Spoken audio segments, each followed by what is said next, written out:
vous venez de vivre le rite donc, des bandes de pouvoir, donc, qui est le deuxième rite. Et donc, ma suggestion a été de le vivre sans savoir de quoi on parlait. Et donc, je vais vous le présenter. Ce rite a été transmis par Juan Victor Núñez del Prado, à peu près l'un des seuls noms que je sais dire correctement, dont le père fut l'un des premiers découvreurs du peuple Queyros. Les chamans se protégeaient avec des protections invisibles tissées dans leur champ d'énergie lumineuse, appelées bandes de pouvoir. L'objectif de ce rite, c'est d'activer les 5 bandes de pouvoir. Donc les Queyros considèrent qu'il y en existe 5, qu'on appelle Chumpi, autour et à l'intérieur de nous. Donc c'est la même bande qui est autant autour qu'à l'intérieur.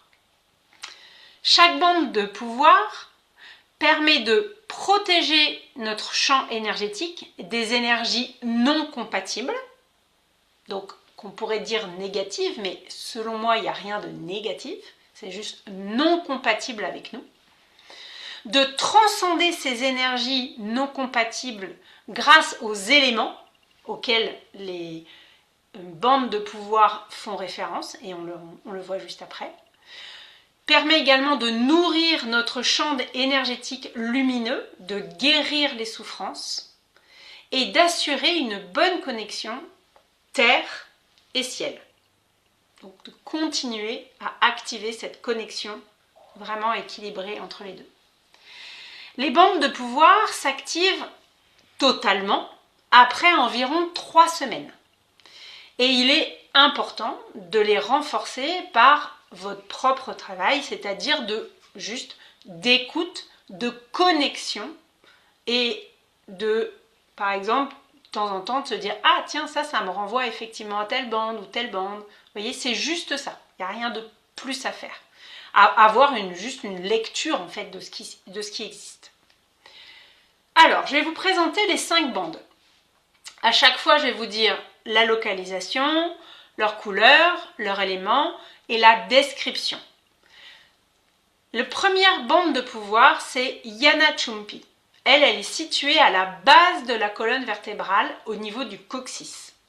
Et quand on se voit en live, en présence, parce qu'on est en live, mais en présence, j'invite les personnes à se mettre debout et écarter doucement les jambes puisque c'est une bande qui vient en dessous, comme ça. Voilà. La couleur, c'est la lumière noire brillante. Alors c'est noir, mais c'est ultra lumineux. D'accord? C'est pas sombre, c'est ultra lumineux. L'élément en lien, c'est la terre et la déesse Pachamama. Et elle est donc enroulée autour des hanches et entre les jambes. Et elle représente la terre riche et sombre. Donc c'est vraiment le terreau. On peut le dire en rigolant, un peu comme une culotte de sumo. Vous voyez, entre les jambes et autour des hanches. Ça, c'est la première bande de pouvoir. Ensuite, la deuxième, Pukachumpi. Donc, elle est localisée au niveau, donc c'est une bande, hein, c'est pas juste un trait, c'est toute une bande. Elle est située plexus solaire, estomac, plexus solaire. Sa couleur est rouge. Là, on est avec l'élément de l'eau et la déesse Mama Kosha. Et donc, elle est entourée autour de l'estomac et du plexus solaire et elle va représenter les rivières et les émotions. Ensuite, troisième bande, elle est au niveau du cœur. Kori Chumpi. Et là, on est vraiment dans la couleur, donc localisation le cœur, et la couleur de l'or. Dans l'élément, on est avec le feu et le dieu Inti dans la cosmologie andine. Et elle est associée à l'amour, la compassion et la beauté. Et on pourrait dire aussi le rêve, je trouve. Après, quatrième bande de pouvoir, Kolke Chumpi. Donc elle est au niveau de la gorge. Donc vraiment largement, hein, vraiment large comme ça. On est dans la couleur argent. L'élément, ça va être le vent, l'air, la mère des vents qu'on appelle Mama Ewera et la lune, Mama Kia. Et donc elle est vraiment enroulée tout autour de la gorge comme ça. À chaque fois, ça fait tout le tour, vraiment. Elle est associée à la créativité et à la communication. Et la 5e bande, donc de pouvoir, Kulichumpi, c'est au niveau des yeux et du 3e œil. Donc c'est vraiment global comme ça. La couleur, là c'est le blanc illuminant, vraiment. L'élément, là on est dans le non tangible, donc l'énergie, la conscience. Dans la cosmologie andine, le grand esprit, Wakantanka et Inti Taita. Et donc, elle est vraiment enroulée les yeux et 3e œil. Et elle est associée à la vision spirituelle et à la capacité de guérison. Et donc, vous retrouvez tout ça dans le récap 7, dans les récaps. Et n'oubliez pas que vous pouvez refaire le voyage, si vous en avez envie, pour reconnecter avec la façon dont vous les avez reçus. Mais ce qui comptera le plus, toujours, ce sera votre connexion avec ces différentes bandes de pouvoir qui vont mettre, on le dit, jusqu'à 3 semaines pour s'activer pleinement. Et vous pourrez les sentir vraiment physiologiquement, tout autour de vous. Du coup, vous voyez, quand je vous ai écouté me partager vos retours, eh ben, ça résonne exactement dans les thèmes de ce que vous avez vécu et senti. Est-ce qu'il y a des questions? Non, pas pour moi.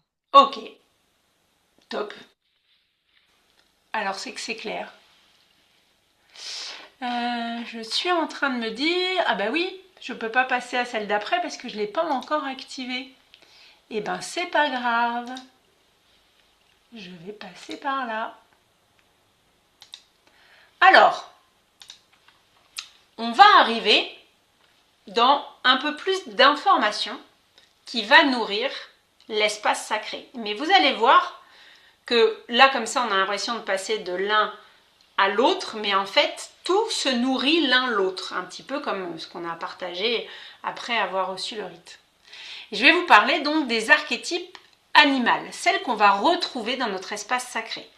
Donc là, on commence à les aborder et un peu plus tard, on va beaucoup les approfondir. Mais déjà, ça va vous donner une dimension en lien avec l'espace sacré et pas que. Donc les archétypes animaux.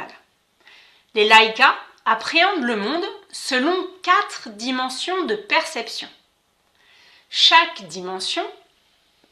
Pour chaque dimension, les laïkas associent un animal qui représente les qualités à acquérir pour maîtriser l'axe de perception.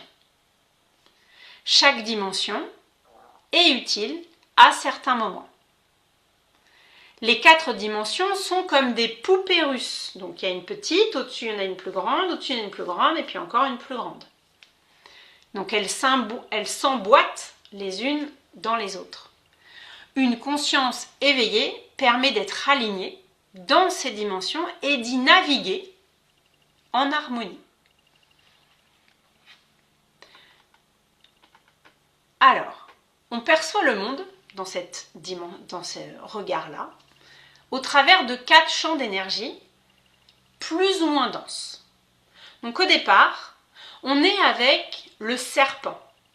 Donc là, on est vraiment dans le physique. C'est le champ d'énergie le plus dense, celui qu'on touche. C'est un niveau de perception très matérialiste où tout y est définitif et tangible, donc facile à changer. À ce niveau, nous faisons totalement confiance à notre instinct. C'est l'inconscient qui passe, sans laisser de traces, avec beaucoup de douceur. Il prend son temps tranquillement. Si jamais vous avez été élevé dans des régions occidentales comme nous, certaines personnes peuvent avoir à faire un effort supplémentaire pour trouver la sagesse et le pouvoir de la médecine du serpent, car les serpents ont été malheureusement calomniés et démonisés à tort. Donc nous, on va aller regarder sa dimension initiale lumineuse. Donc l'archétype de ce champ d'énergie dense, qui est donc le physique, est le serpent. C'est un animal collé à la terre, aux vibrations. Il a une vitalité primaire d'instinct de survie, celle du guérisseur. Efficace et pragmatique, il assure sa survie. Il mue et se débarrasse de son ancienne peau du passé. Le serpent représente l'énergie de la guérison et de la sexualité, de la fertilité et de la fécondation, une énergie qui émane de la terre. Il se rapporte au lien avec le féminin, avec la force vitale de création à l'œuvre dans tout le cosmos. Le serpent dégage une énergie graduelle et progressive. C'est cette énergie que l'on désigne sous le terme d'énergie de guérison. Le serpent vous apprend à vous débarrasser du passé en muant. Il sait être dans l'instant présent, en laissant son histoire derrière, afin de grandir et croître. La sagesse du serpent vous débarrasse de la fatalité, d'une vieillesse et d'une mort préétablie par votre génétique ou votre style de vie, comme le serpent qui mue. Serpent qui détient à la fois le don de la guérison et la Kundalini, c'est la force de la passion. Les chamans utilisent le pouvoir et la sagesse du serpent en découvrant la nature de la vacuité, l'espace vide sur la carte de voyage.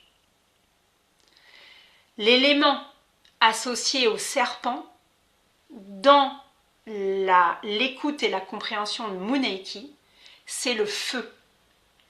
Et on va le situer, puisqu'il faut nous aider à les situer, on va le situer dans le premier chakra. Même si je sais que très souvent, on associe le serpent au deuxième chakra, mais là, comme on a 4 animaux, le premier est posé dans le premier chakra.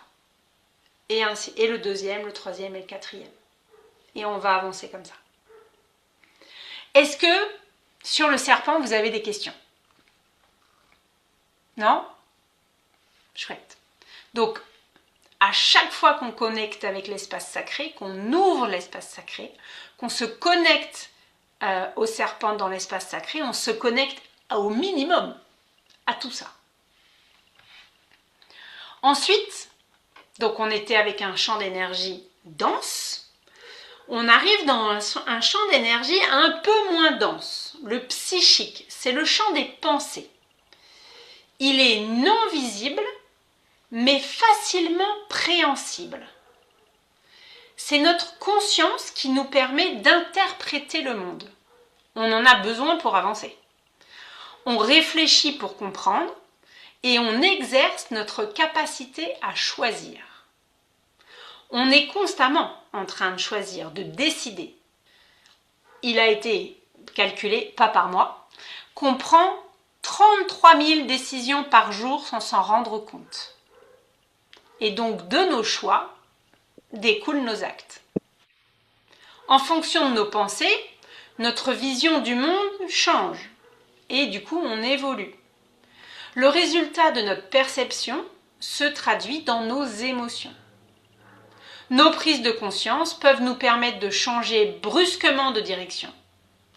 À ce niveau, donc dans le psychique, le champ des pensées, nous nous intéressons aux causes et aux conséquences et nous cherchons des solutions durables de retour à l'équilibre plutôt que de traiter le symptôme. Et l'archétype de ce champ de pensée, c'est le jaguar. Le jaguar, c'est le mental qui bondit sur sa décision et qui agit d'un coup. comme le jaguar qui bondit sur sa proie. Il va éliminer ce qui a besoin d'être éliminé. Le nettoyage doit se faire sur tous les plans pour laisser la place au cycle de la vie. Déconstruction, construction. Déconstruction, construction. Le cycle de la vie. Tout système qui perdure change. Et pour changer, il faut se transformer, se renouveler. Le jaguar est associé à l'énergie de vie et de mort, à la transformation. Il renouvelle ce qui est en train de décliner et doit être éliminé pour que le système continue.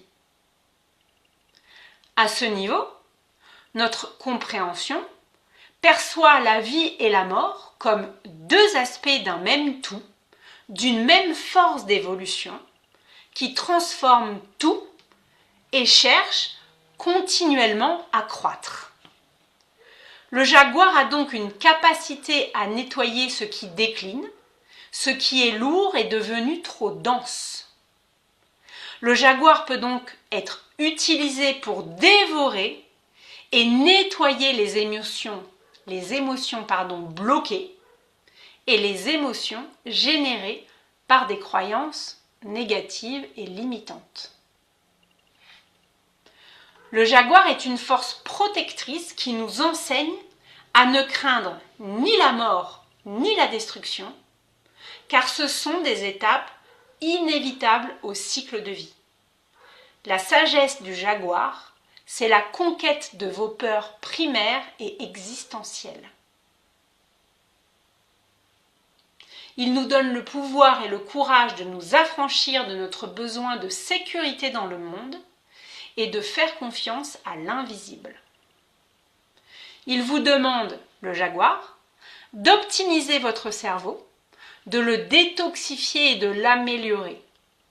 Un autre moyen d'apprendre plus de la sagesse du jaguar est de changer son régime alimentaire pour soutenir le fonctionnement optimal de notre cerveau.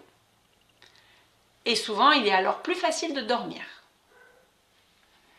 Et Bruce Lee disait « Be water, my friend », parce que le jaguar est associé à l'élément eau. Et donc le jaguar, dans la compréhension Moneiki, dans l'écoute Moneiki, va se situer dans le deuxième chakra. Est-ce que vous avez des questions? Non, c'est bon. Génial. Donc vous voyez, à chaque fois qu'on ouvre, je le disais pour le serpent, mais je vais vous le dire à chaque fois que vous allez ouvrir l'espace sacré, vous allez connecter à toutes ces sagesses. Donc avançons. Le troisième, c'est un champ d'énergie fluide. Là, on est dans le mythique, on est avec le colibri. C'est le surconscient, l'âme, le sens de la vie, le chemin de vie, la mission de vie. Dans ce champ d'énergie, tout est symbole. C'est le principe d'être en lien avec tout. Tout est manifestation de conscience. Quand on accepte cela, nous acceptons que nous sommes donc responsables, non pas des événements de nos vies, mais de ce que nous faisons, des événements que nous vivons. À ce niveau, nous utilisons nos rêves, nos visions intérieures pour pénétrer dans le voyage du sacré, dans un monde où tout est symbole, tout est relié. Là, on est au niveau de l'âme. À ce niveau, chaque manifestation concrète est une manifestation du sacré. Chaque chose que nous voyons, chaque personne que nous rencontrons devient un compagnon de voyage dans le voyage de la conscience qu'est notre vie. Nous découvrons les messages secrets et nous utilisons les métaphores.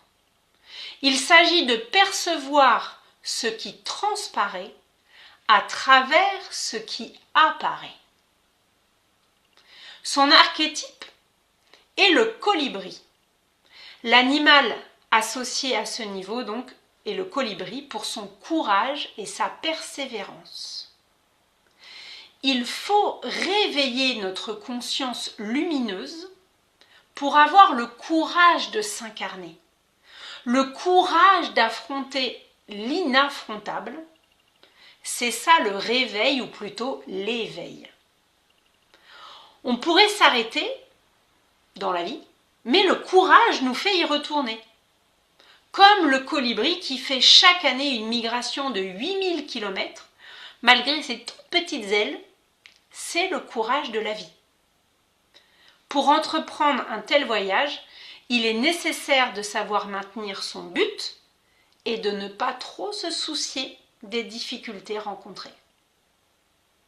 L'archétype du colibri nous relie à la force fondamentale de vie qui continue à avancer et à croître dans les circonstances les plus diverses.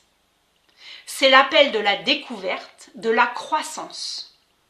Cela développe notre capacité de création et d'exploration.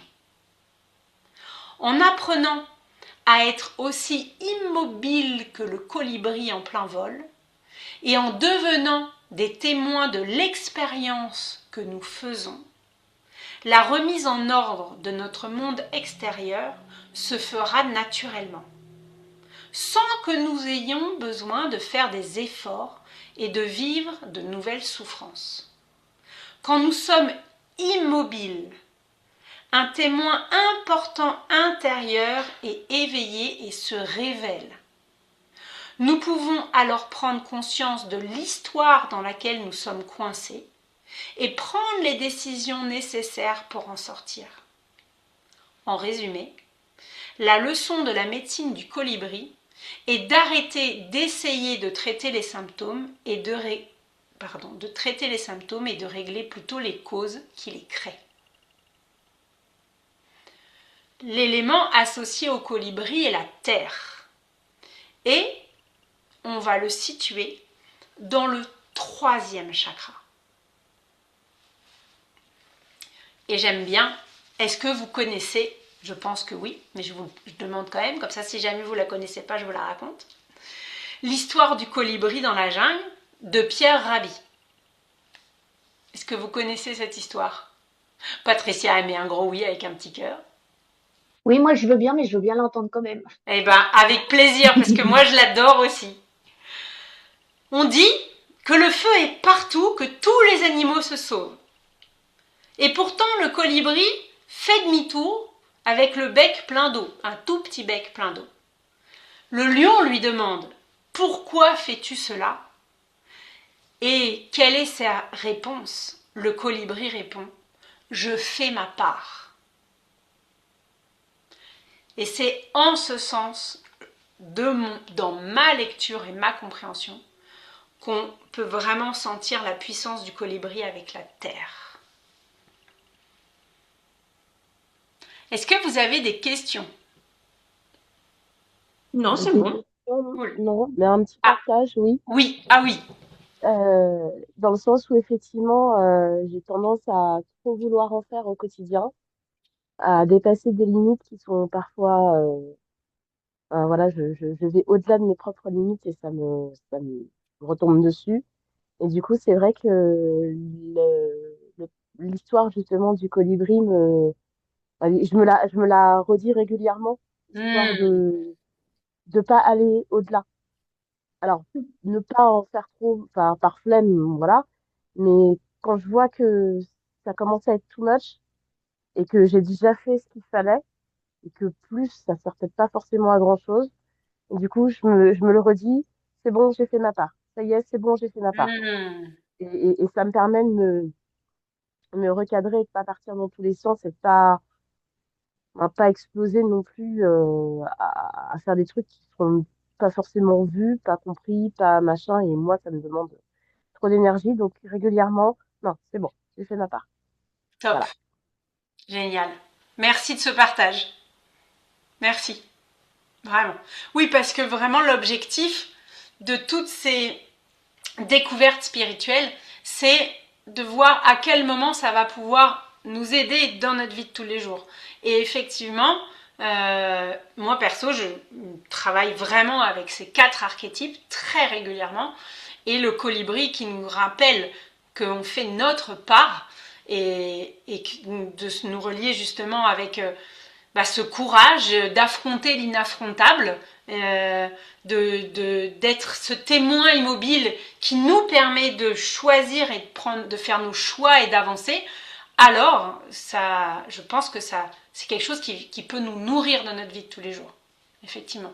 Donc merci de ce partage qui étaye très joliment cette présentation. Merci. Et donc je vais vous présenter le 4e. Là, on est dans le champ d'énergie totalement fluide. On est dans l'abstrait. Et là, on est avec l'aigle. Là, c'est l'esprit, la présence. Il n'y a plus de matière, il n'y a plus que du vibrant. On est notre intention.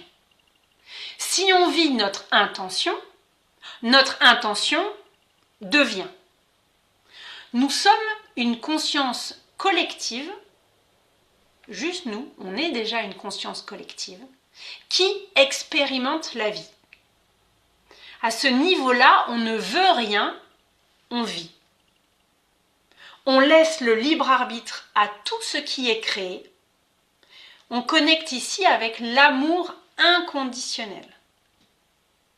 Et au niveau du cerveau, ce niveau-là est en lien avec le cortex préfrontal. Tout se retrouve dans notre corps. Dans cette dimension, la réalité est faite à 99% de conscience et d'énergie et à 1% de matière. Toute chose est la manifestation de l'unique, on peut l'appeler comme on veut, le grand esprit, le grand tout, qui est en train de se développer et de s'actualiser. Nous ne nous percevons plus comme détachés de la planète et des autres. Les frontières s'estompent lorsque notre âme individuelle reconnaît l'unité. Le rêve devient le moyen d'orienter sa conscience et sa créativité. Il n'est plus possible de séparer les choses. Faire silence, c'est aussi maîtriser la parole. Se taire signifie ne pas parler et parler signifie ne pas se taire. Ce sont deux aspects d'une même chose, deux faces d'une même pièce. Et donc ici, son archétype, c'est l'aigle, le grand condor. Il représente le pouvoir de l'esprit avec un grand E. Il est un guide dans les voyages, dans le royaume spirituel, tout en restant lié à la terre et à la matière, car il possède la capacité de contempler de manière très large un paysage et en même temps de se focaliser sur un détail. C'est un guide exigeant qui vous demandera de vous surpasser, de repousser toujours plus vos frontières pour vous expanser. Cet archétype vous relie à votre propre transcendance, à votre chemin de vie. Ici, là, nous sommes la vie. L'aigle nous ramène vers le fait que la conscience n'est pas dans le corps, mais l'inverse. C'est le corps qui est dans la conscience. Nous sommes la conscience et pas notre mental. Nous sommes reliés au reste, non séparés. C'est notre mental qui nous sépare du reste. Lorsque vous voyez avec les yeux de l'aigle, vous reconnaissez que l'amour peut impliquer la perte et la souffrance, que celles-ci n'ont pas à déterminer vos futures relations. L'aigle vous enseigne à vous délester des bagages. Quand nous passons dans le champ d'énergie de l'aigle, nous savons qu'il n'y a pas de hasard, que tout a un sens et qu'une perte sera compensée par une renaissance autre part, que tout s'équilibre. L'élément associé à l'aigle est l'air et il va être situé dans le 4e chakra. Est-ce que vous avez des questions et est-ce que ça vous accompagne sur un petit peu plus de, je dirais, densité par rapport à l'espace sacré qu'on ouvre ensemble?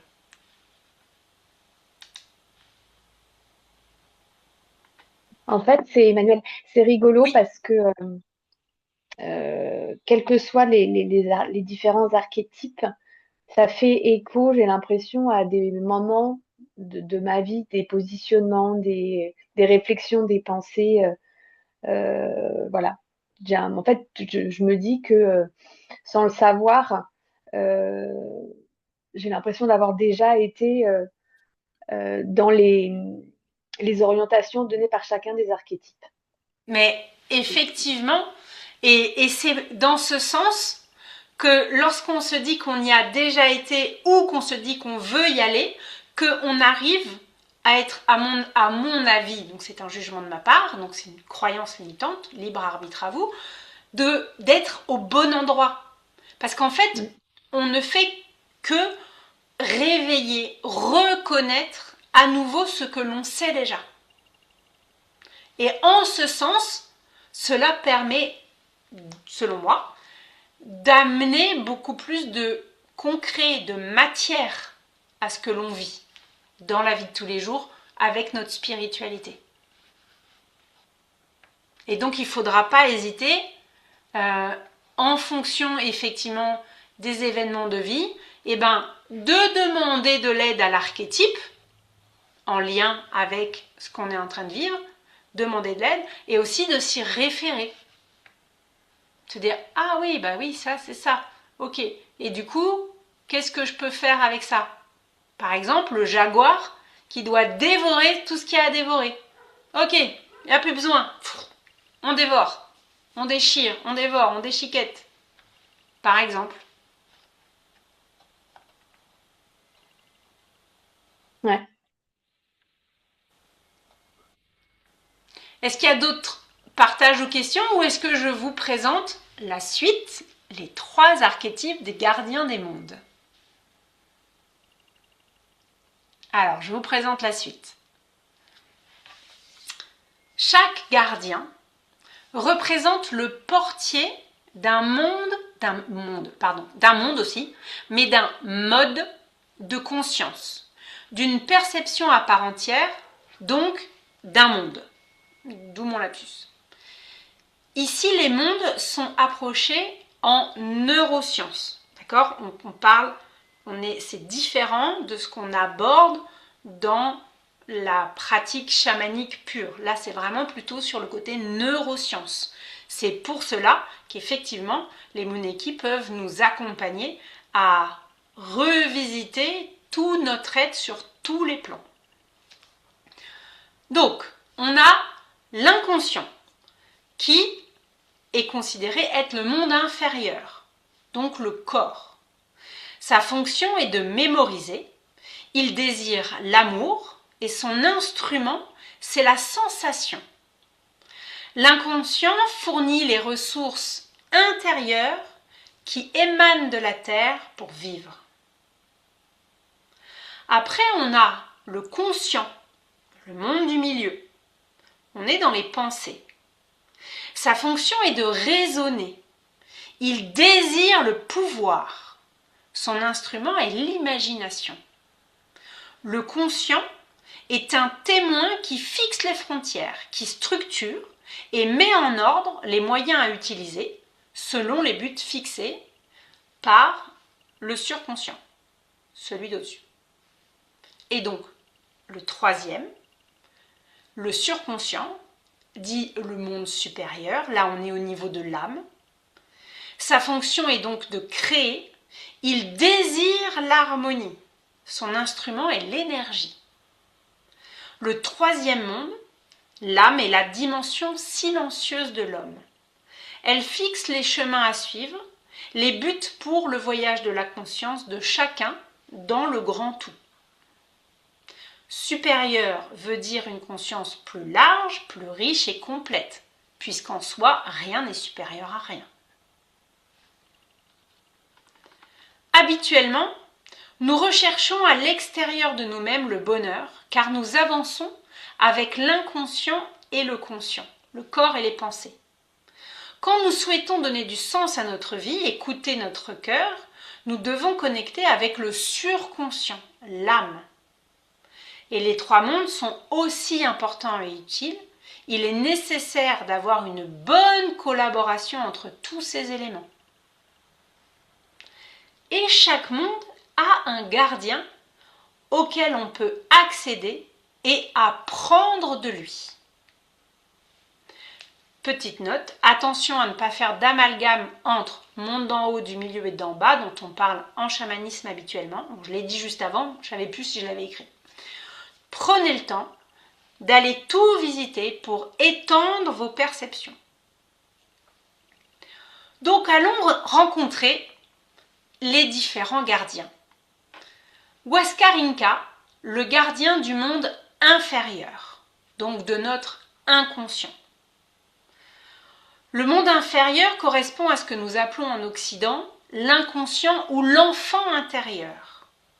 Les premiers voyages dans ce monde réouvrent la porte à tout un tas de poubelles que nous avons mises de côté. Paroles non dites, pensées réprimées, émotions non exprimées. Pour pénétrer le monde inférieur, il faut faire face aux peurs, colères et autres sentiments en les laissant partir.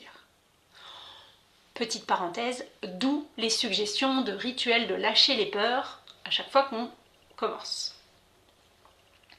C'est le domaine de l'instinct primaire, le monde inférieur, de l'élan de survie. Les émotions y sont perçues de manière polaire, en bonne ou mauvaise. Ça c'est bien, ça c'est pas bien. Cet archétype, Huascar Inca, est aussi appelé le gardien du seuil.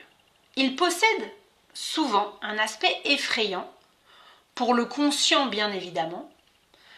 Quand nous laissons ce qui nous pollue s'envoler, nous pouvons alors voir ce gardien comme il est, un archétype lumineux. Il est le seigneur de la vie et le seigneur de la mort, l'un des deux fils du dernier Inca. Huascar était le gardien des enseignements de la médecine et a été tué par son frère, Atahualpa, pendant la guerre civile des Incas en 1532.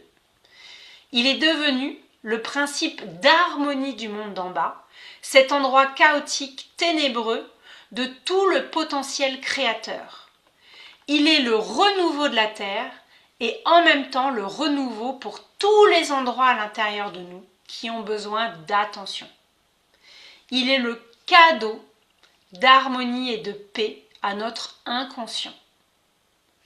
Authenticité. Huascar est le gardien de la sagesse corporelle instinctive. Son nom signifie « celui qui réunit ». Il est symbolisé par une corde. Il apparaît comme entouré d'une couleur rouge car il est associé à l'énergie de la terre-mère. Il relie le monde inférieur au monde du milieu. Il va favoriser le renouveau de la terre, favorise les modifications personnelles, la redécouverte de soi, la force intérieure, les talents et les aptitudes cachées. Il dégage ce qui empêche de pouvoir être soi-même. Huascar est le gardien du monde souterrain et de la connaissance médicale. Il se voit comme un ours et son rôle est de vous protéger, à trouver votre âme et vous permettre, j'ai beaucoup parlé, pas assez bu, et de vous permettre d'être en harmonie avec l'ombre. Il est un guide utile pour récupérer nos morceaux d'âme égarés. Avec l'aide de Huascar, nous sommes capables de trouver ces aspects perdus de nous-mêmes et de ramener les outils nécessaires et la médecine dans notre conscience pour créer l'équilibre et l'harmonie dans nos vies. Sur un plan plus physique, on peut les solliciter pour les problèmes de thyroïde, hyper ou hypo, les excès alimentaires, les addictions, la timidité, la peur de parler en public, la peur de dire sa vérité intérieure, la difficulté à s'exprimer, la honte, etc. etc. Et pour le localiser dans notre corps, nous restons dans le système des chakras et donc on va le localiser dans le 5e chakra, la gorge. Est-ce qu'il est intéressant ce Gardien du seuil, Weskarinka. J'étais en train de me dire presque qu'on pourrait le solliciter tous en fait. Oui, on en a tous besoin. C'est ça. Mais pour moi, on a tous besoin de tous. Ouais. Et on ira à sa rencontre, peu à peu. Merci. Maintenant, le gardien du monde du milieu, le Quetzalcoatl. Donc là, on va parler du conscient équilibré. La tradition inca raconte que Quetzal est un jeune oiseau magnifique, et Coatl est un reptile, le serpent. Les deux rassemblés donnèrent un serpent à plumes qui a appris à voler. Il est l'organisateur du monde du milieu, la conscience mentale. On peut faire appel à lui pour régler des choses de manière très pratique. C'est le maître de vision intérieure, de notre troisième œil. C'est notre guide pour reconnaître que nous sommes enfermés dans notre vision du monde issue de l'enfance et nous emmener vers une vision plus complète du monde concret. Il a la capacité de poser les choses, de raisonner, de chercher des solutions.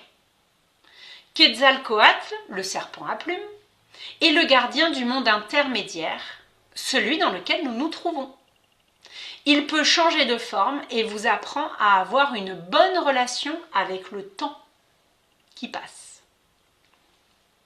Il nous enseigne comment être en harmonie avec nous-mêmes dans la vie de tous les jours. En nous connectant à Quetzalcoatl, nous nous connectons à notre mère la Terre et nous apprécions de vivre le présent. Il travaille sur les aspects spirituels et au-delà pour apporter l'équilibre et l'harmonie au niveau énergétique dans ces domaines très importants de notre vie qui font de la vie une aventure plutôt qu'une corvée. Sur un plan plus physique, on peut le solliciter pour les problèmes de fermeture d'esprit, de manque de confiance en sa propre intuition, d'incapacité à visualiser ou à imaginer, d'un manque de perspicacité ou de prévoyance, la peur du succès ou de l'échec, l'absence de sentiment de moi supérieur ou de pouvoir supérieur, et l'incapacité à manifester ses désirs, le pessimisme, et nous aide également à sortir des schémas auto-limitants. Et bien évidemment, au fur et à mesure des expériences, je rajoute des lignes et n'hésitez pas à me faire des partages, je rajouterai des lignes.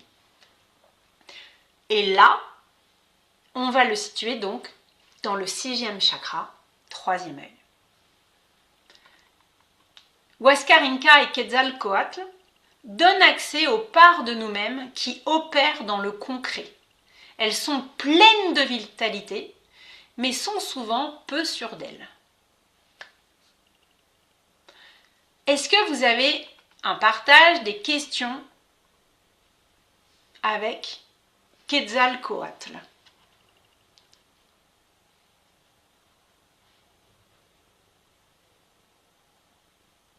Il est plus connu lui, hein. Bah, on est avec, hein. Donc c'est notre monde conscient. Celui qu'on active quand on discute de théorie. Et je vais vous présenter le 3e gardien, Pachacuti Inca, le gardien du monde supérieur, donc de notre conscience supérieure. Il est le gardien du point de contact entre l'âme et l'incarnation, le point de contact entre le corps et le cosmos, de la porte du voyage astral. Nous arrivons à identifier ce qui peut être modifié avant que cela ne se produise. Nous sommes alors dans le chemin de notre mission. Nous sommes créateurs de notre monde et donc du monde. Notre âme est la part de nous-mêmes la plus silencieuse, qui observe et attend que nous avancions. Pachacuti garde le monde supérieur. Il vous apprend à sortir du temps. Et une phrase qui est très chouette, quand l'homme a pris conscience du fait qu'il savait, et lorsqu'il a voulu être conscient de ce qu'il savait, il a perdu de vue ce qu'il savait. C'est la totale déconnexion avec le mental pour aller sur tout ce qui est de plus grand. Pachacuti Inca est le gardien de cette part obscure et silencieuse de nous-mêmes, dans l'intangible, extrêmement ancienne, tranquille, indifférente. Pachacuti est le dieu soleil Inca et le gardien du temps à venir. Il représente la super conscience et nous enseigne comment sortir du temps en nous aidant à nous connecter à la magie de l'esprit, en vivant la vie comme nous ne l'aurions jamais imaginé, au-delà. Il apporte équilibre et harmonie au niveau énergétique dans les domaines de notre vie qui sont bloqués et qui nous empêchent d'expérimenter les états positifs de la connexion spirituelle, de la dévotion, de l'inspiration et de l'altruisme. Les blocages et les limitations se manifestent de différentes manières, dont le stress, la dépression, les maux de tête, y compris les migraines, inquiétude et frustration constante, confusion et désorganisation, indécision, incapacité à manifester ses besoins physiques, incapacité à se connecter à son pouvoir personnel. Et pour tout cela, on va pouvoir demander soutien et accompagnement à Pachacuti Inca, qu'on va localiser, lui, dans le 7e chakra.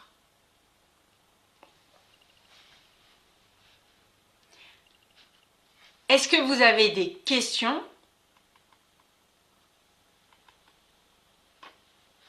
Pas pour moi. Ok. Ça donne envie d'aller à leur rencontre? Bah oui, forcément. Eh bien, trop cool. Dans System.io, je vous laisserai le lire. J'ai fait quelques recherches historiques et j'ai eu de l'information. Donc, je vous l'ai noté puisque ils ont réellement, Huáscar Inca et Pachacuti Inca ont réellement existé. C'est d'ailleurs ces représentations-là de vrais humains. Voilà, celui-ci et celui-ci. Voilà. Donc, je pense que c'est toujours intéressant de relier toute la dimension du concret parce que ça donne plein d'informations très chouettes, mais je vous laisserai aller le lire comme vous en avez envie. Et la spiritualité, c'est justement ce que nous invite à connecter ces trois gardiens. Ok.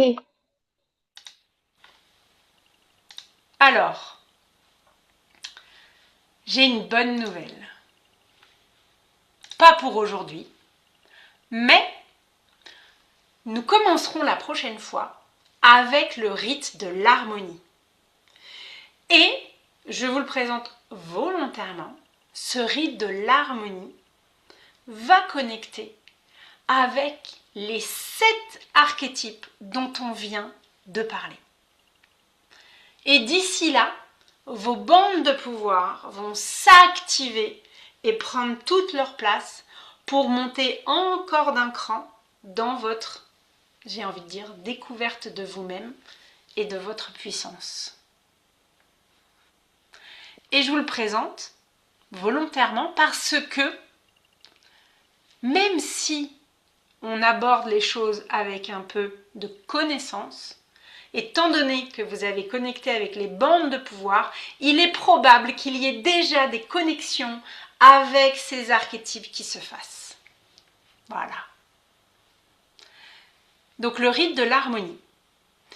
Ce rite provient des basses terres habitées par les peuples Kéros et Ochipaire, ça je ne sais pas très bien le dire, vivant à la lisière de la jungle amazonienne.